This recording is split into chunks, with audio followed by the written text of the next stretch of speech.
Joining us now with his reaction to this historic downgrade, Council of Economic Advisors Chair Jared Bernstein. Jared, I know you were listening into this. I know you've been following this conversation. What's your reaction to the downgrade? Well, I must say the cognitive dissonance that I think many felt from this downgrade was not at all diminished and, in fact, was amplified from the discussion I just heard. Nonpartisans described the Fitch decision, I'm quoting from things that were said yesterday and today, as bizarre, inept, arbitrary, absurd, strange, puzzling timing, which I thought you got at a little bit. Look, Fitch relies on a quantitative model in which creditworthiness deteriorated significantly under President Trump, and for good reasons. They give governance a significant weight.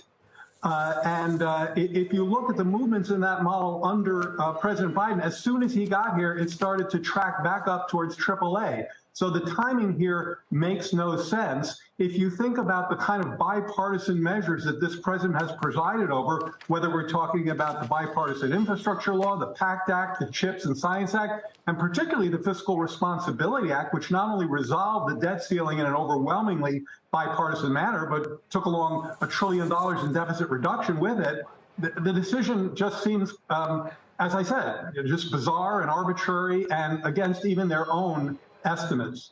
Jared, I understand that you see this as a lagging indicator, but how do you address Fitch's concerns about the rising government deficit? Because that's really fundamentally what this is about.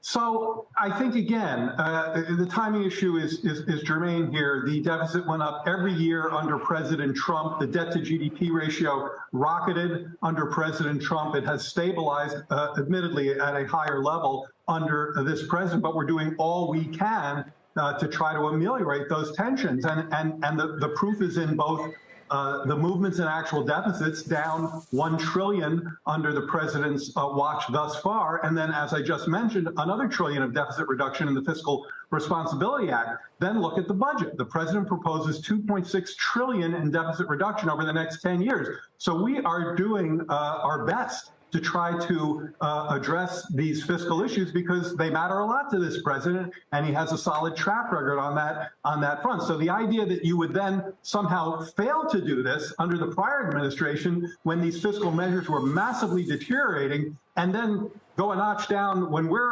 not only trying to move in the other direction, but actually having some success in moving in the other direction, it makes no sense.